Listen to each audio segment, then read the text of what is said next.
Hello and welcome to the Final Bell, the official Geelong Cats podcast. It is great to have you with us for another week. Not quite the week that we wanted with a first up loss to the Pies, but we're going to get into all of that very, very shortly. Unfortunately, my co-host Meg McDonald is a late out. I'm not sure if I'm supposed to take that personally. Just 1 week of doing this podcast with me and Meg doesn't want a bar of me. Maybe it's that. Or I'm sure Meg has got very, very important things to do and will be joining us again throughout the season. Don't worry. I haven't got rid of her or anything like that. She loved being a part of it and I loved having her with it. And hopefully some of the feedback we were getting that everybody loved last week's podcast as we looked ahead to the season. What we didn't love was Friday night's result, of course, going down to Collingwood in a terrific game of football, but any game that ends in a Cats loss isn't necessarily that good a game of football. So I'm going to be doing this one solo, but I'm going to be joined a little bit later on by Shaun Grigg, assistant coach of the Cats. I can ask him about his thoughts, the coach's thoughts on the game on Friday night and where they need to improve ahead of the big clash against Carlton on Thursday night. But I thought we might structure it this way, given I am doing this by myself. I'm going to give my quick thoughts on the game on Friday night and where we might have won or lost it. And then we've got a heap of questions coming through on the social media and the website and emailed in. And we love our questions. We love our interaction from everyone who listens to this podcast. I want to get to as many questions as I possibly can in the second segment, and then Greg is going to join us after they've had their team meeting downstairs. He's going to come on upstairs and give us the latest that's happening in the inner sanctum. So Friday night, huge game, huge crowd at the MCG. Replay of the qualifying final, that thrilling qualifying final last year where the Cats just got over the line against the Pies in what was one of the best finals games in recent history. And it was a high-scoring affair, as we all know. 12 goals 1 to 9 goals 6 at half-time. I'm pretty sure it was both teams, or certainly the Cats had, but both teams had outscored the two teams who played on Thursday night in that close draw and what was a scrappy game. And I was working at the game for radio and I said, don't expect too much from these two teams straight away. I think it's going to be similar to Thursday night. It's going to be super scrappy. It's round one. There's really only one practice match now. I know there's two, but one of those is pretty Mickey Mouse. And teams are just going to be slow to get their sharp, clean, crisp skills going. Well, I was proven completely wrong because the first half was some of the most scintillating footy you will see from both teams.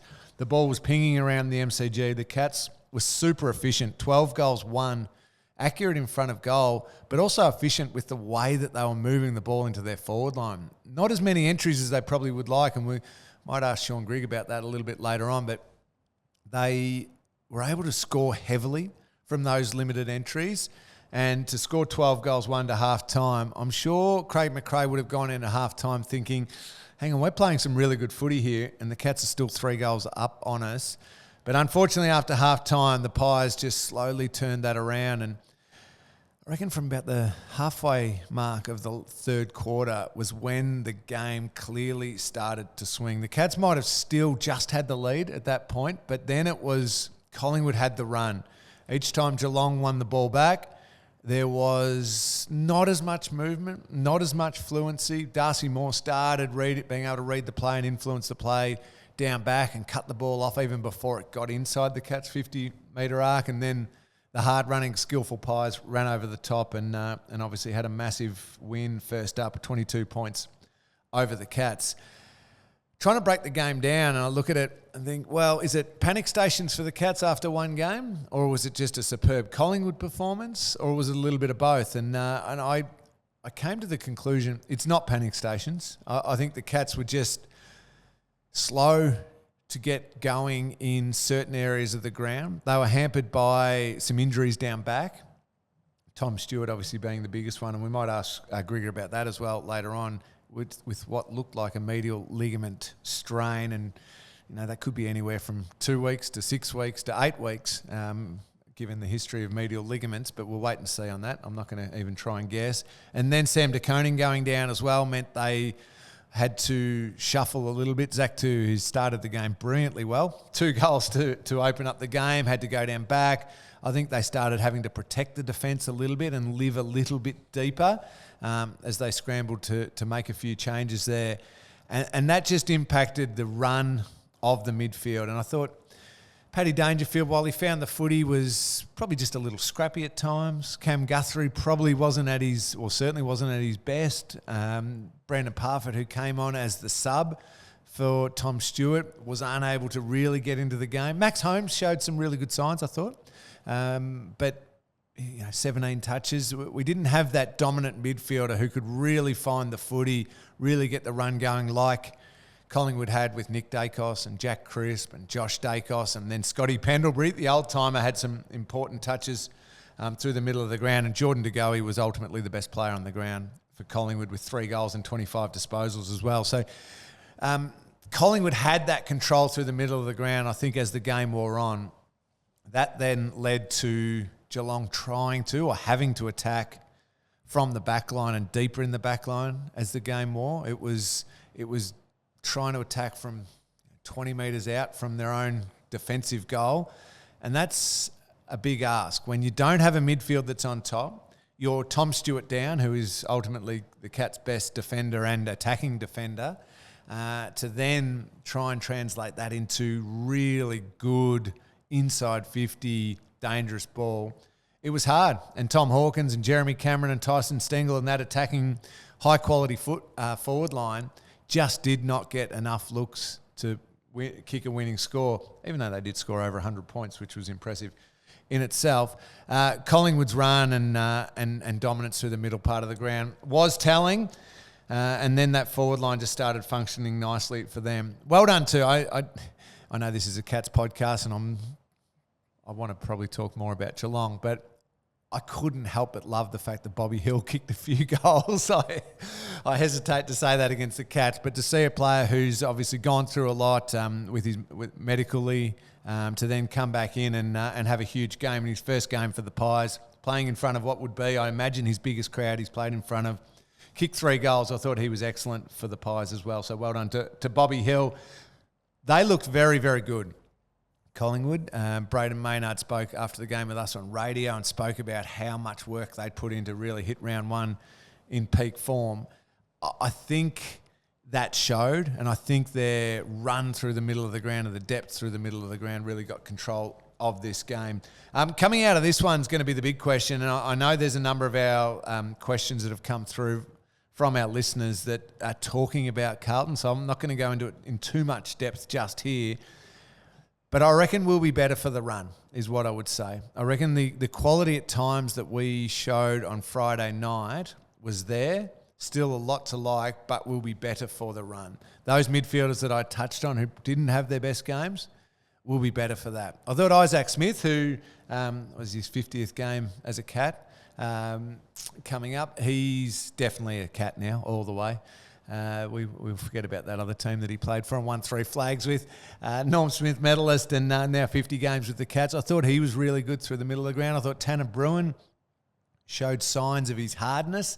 A couple of good, hard, strong contests. Used the ball pretty well. Had a good crack and did enough things well to suggest that there's that real quality to build on. It was crazy. I'm going to ask Grigger about this as well. Ollie Henry, the theatre of Ollie Henry and kicking the goal, giving it to the crowd, tackled by Darcy Moore, bounced back, had a crack. There was a bit of a wrestle and a fight at quarter time. Collingwood players trying to get stuck into Ollie.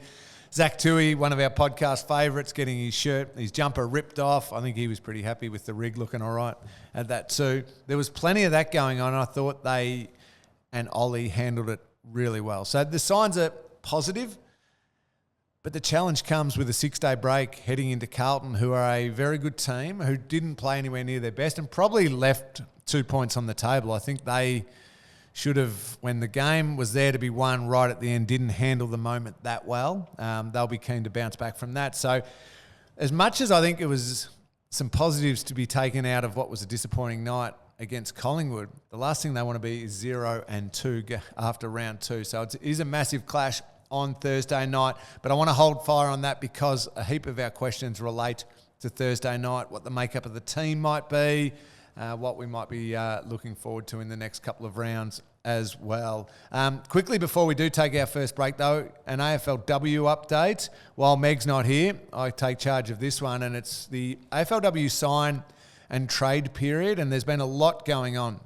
Lots of players going in lots of different directions across the competition. The trade, Kate Sermon from Port Adelaide is coming to the Cats, which is fantastic for Maddie Kerrick and pick number 12. So Kate will come in. Welcome, Kate. Retirement of Meg McDonald, who's going to be a big out for the Cats, has been a terrific player over many, many years.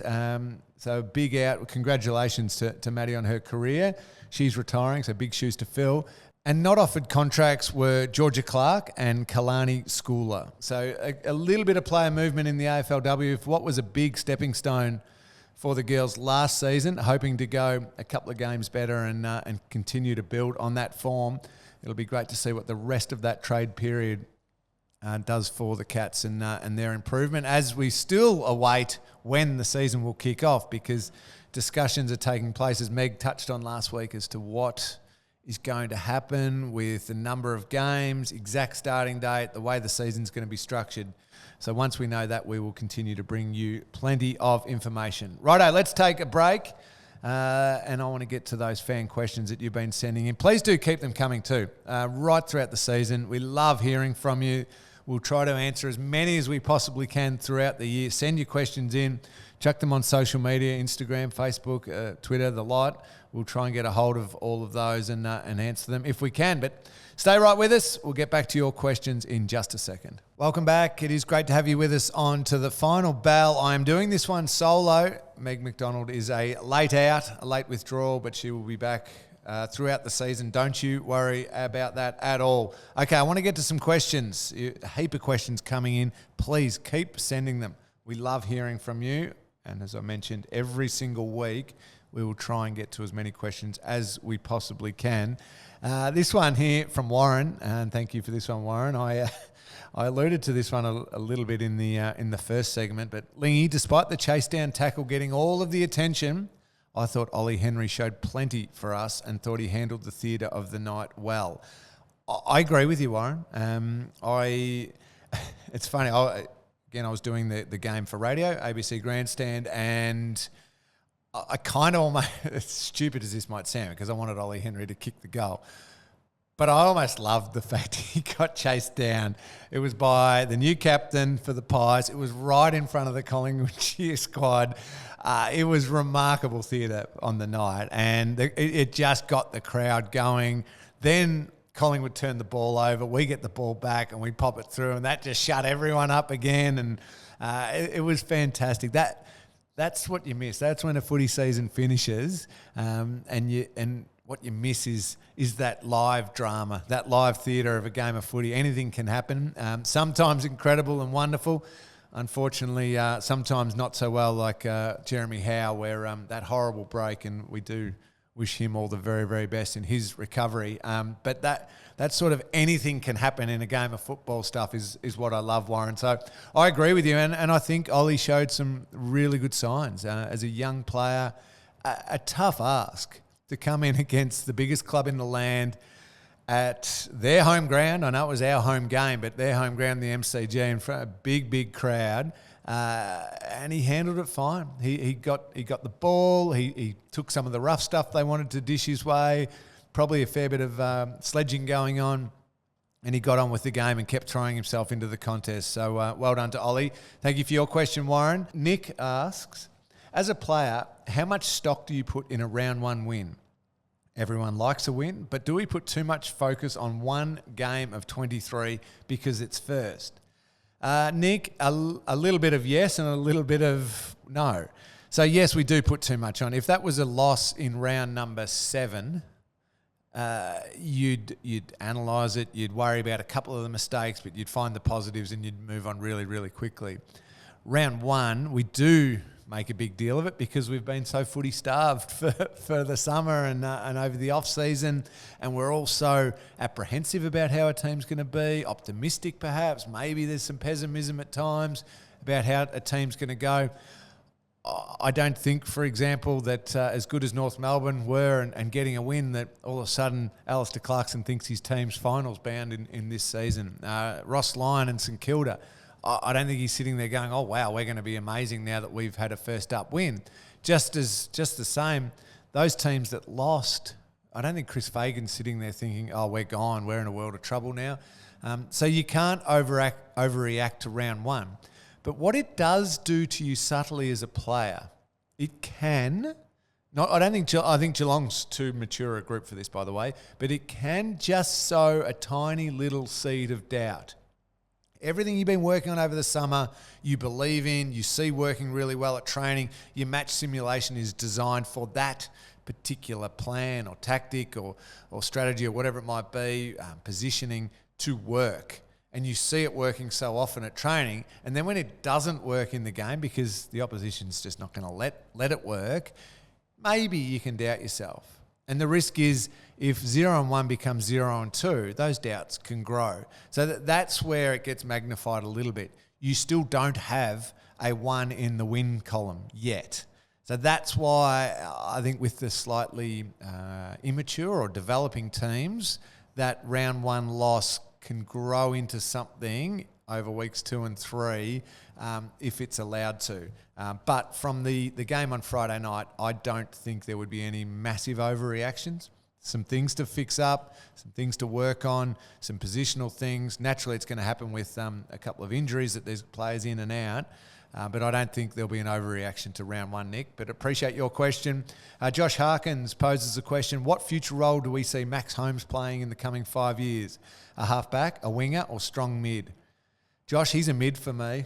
And I think, I don't want to put too much pressure on young Maxi. He is a star mid in the making. Actually, I can put pressure on because didn't Chris Scott say that there was Judd-like qualities and little things like that? So if Scotty said it, I can carry on and on about it. I think Max Holmes' running ability was on display on Friday night. The power running where he kicked the ball to Mark Blitzarves, got it back. That sort of line-breaking run is there and has been there, even in his first couple of seasons. What he's adding to his game now is the ability to win the inside ball, to be clean around the contest, to learn other ways of winning the footy. So strong outside run, but also inside impact. I love the fact he called for the handball and got it off Gryan and kicked the goal from outside 50. He's a beautiful kick of the ball. He seems like a really terrific kid, really got his head screwed on right. So, Josh, I see him being as a mid. And at times rotation and flexibility will mean he'll push out to a halfback or a wing and use his running ability. But I think ultimately he's going to be a star midfielder for the Cats, which is very, very exciting. J-Star, there's a triple S in there according to my notes here. So I'm going to go with J-Star just for a bit of fun.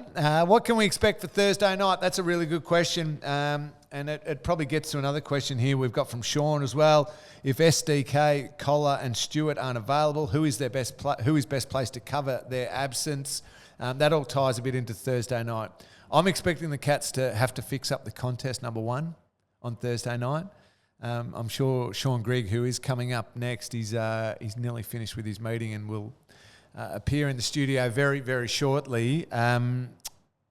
The work around the contest wasn't where it needed to be.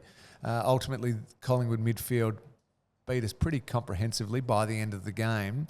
Then you look forward to Carlton and you think of Paddy Cripps being the number 1 man, but George Hewitt and Matty Kennedy and these types of players, Chera around the ball. Carlton are going to be very, very good in the contest. So our mids need to be better there. Paddy needs to go another level. Cam Guthrie needs to. Brandon Parfitt needs to. Max Holmes needs to. Tanner Bruin needs to. I think ultimately we need to fix up that part of the ground first and foremost, which will help protect the defence. But then personnel-wise, as Shaun is asking, what do we do defensively? Jack Henry's not going to come back. Tom Stewart's definitely going to be out. We're still waiting on what time period he'll be out. Collar is a line ball call, but maybe he misses again. And Sam DeConing's just a little bit of a wait and see how he pulls up from that strange incident.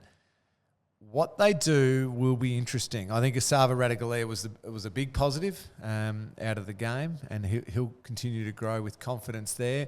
Maybe it's back to the Mark Blitzarves not so much being inside mid. Maybe he's on a wing and rolling back a little bit as that protection device for the Cats. Zach Tui, as good as he was on the wing and kicking goals, probably spends a bit of time back and takes up that Tom Stewart-ish type role.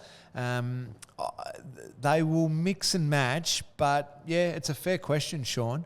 That's potentially, when you look at that Carlton forward line, a part of the ground that Carlton can get an advantage, which only comes back to my initial point. We must be better around the middle of the ground and around the contest.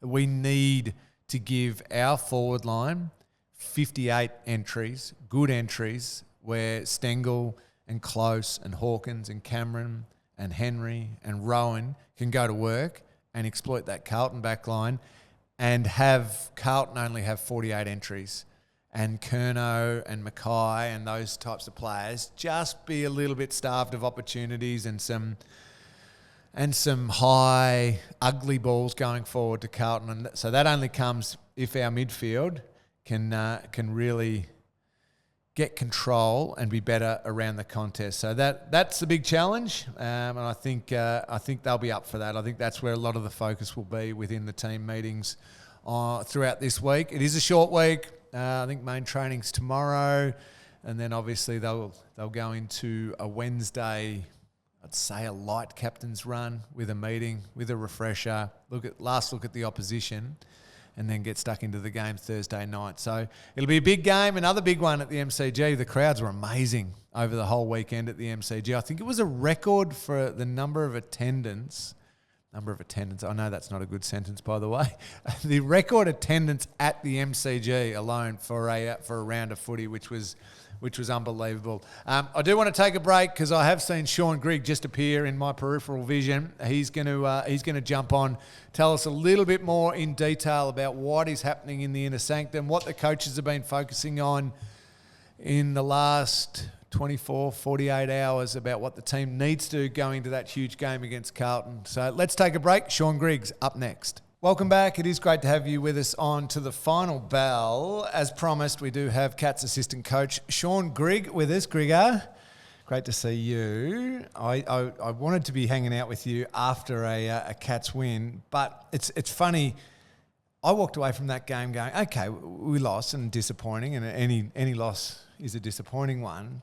But gee, there were a lot of positives to take out of that in a game that didn't feel like was anywhere near the best football. Is that a fair assessment?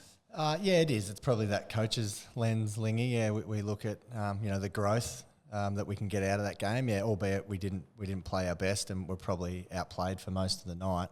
But ultimately, we saw some good signs. With a few new players in particular, a few players in different positions, and yeah, there's a lot to build on. Can I jump to a couple of those because I've been talking a bit about it already in this podcast. Start with the new players. How did you see Tanner Bruin?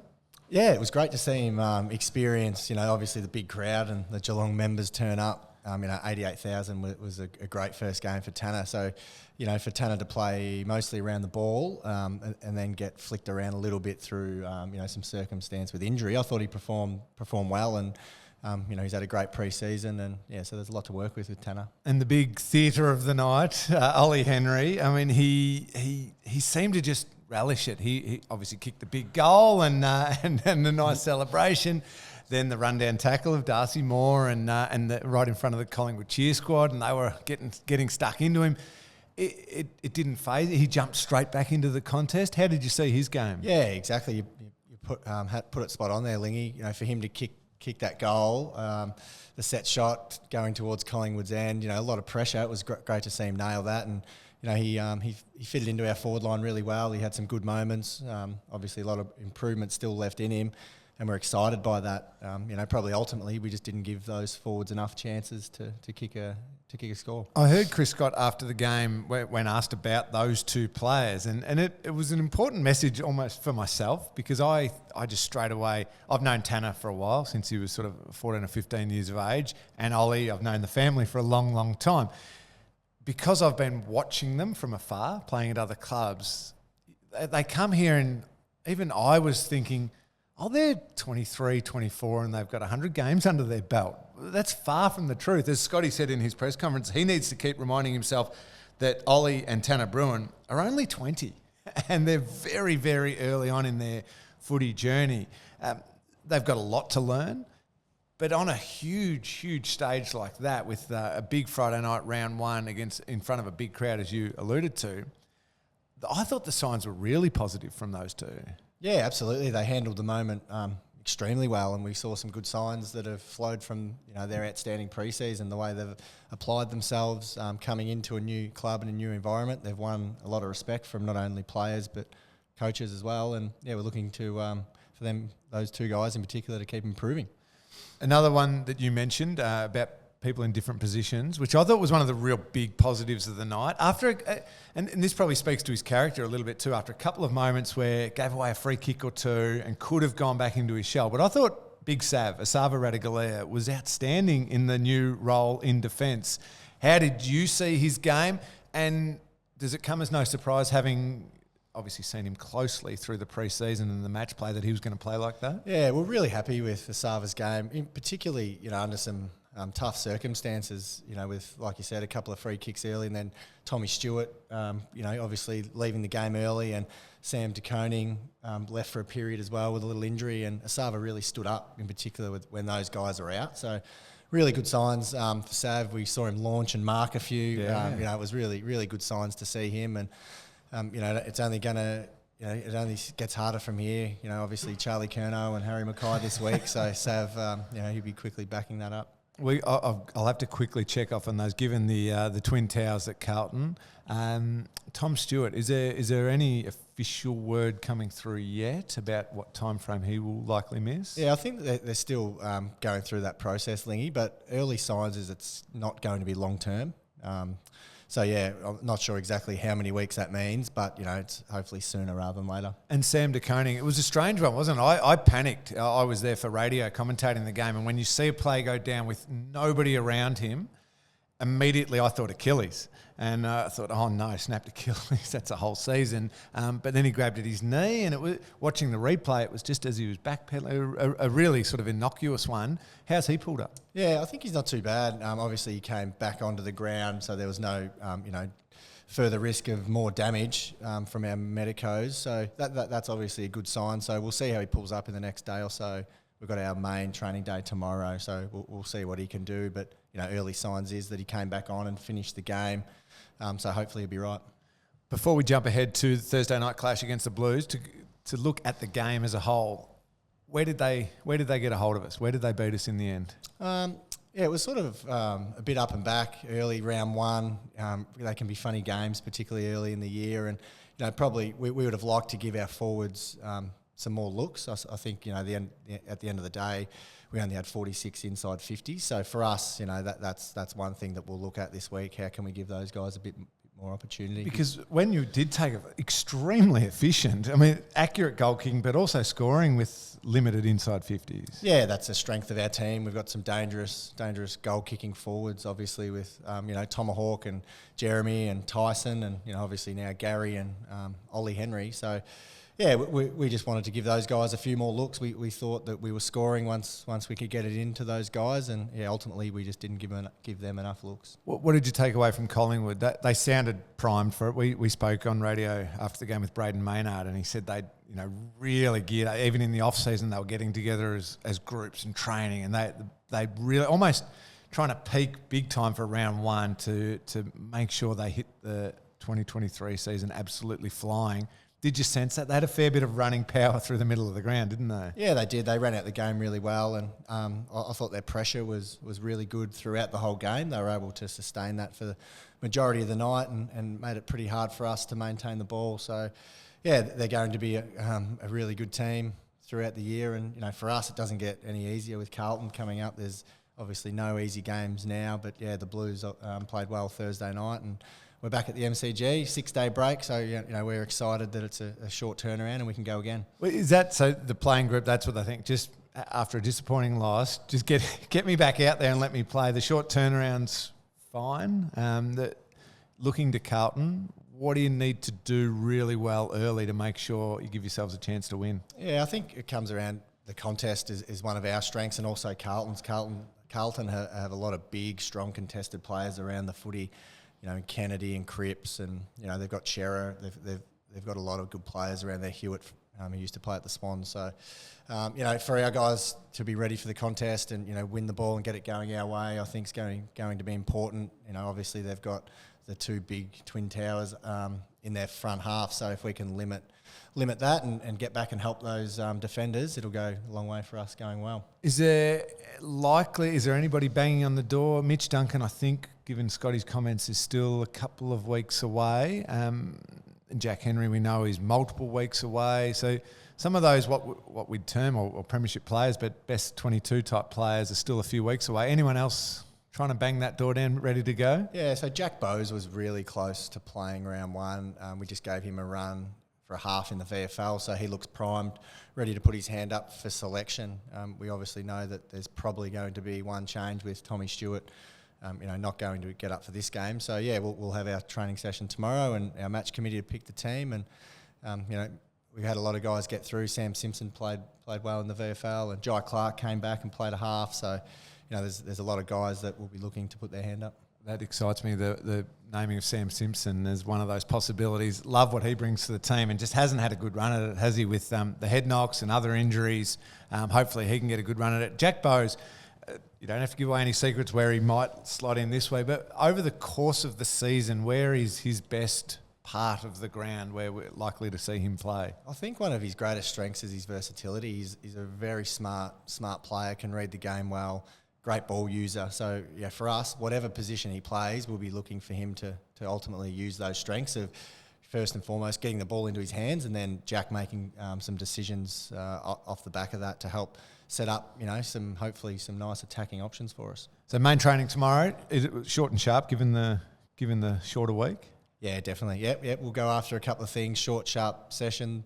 Boys are up for it. They spoke about the excitement of the 6-day break, getting back on the horse, getting back to the MCG against Carlton, who love a contest. So our boys are looking forward to it. Primed and ready to go. Sounds good to me, Grigg. I really appreciate your time. I know with that shorter week, a lot falls onto the assistant coaches to get things done in a hurry, but really appreciate you taking your time out to come and have a chat. No worries. Thanks, Lingy.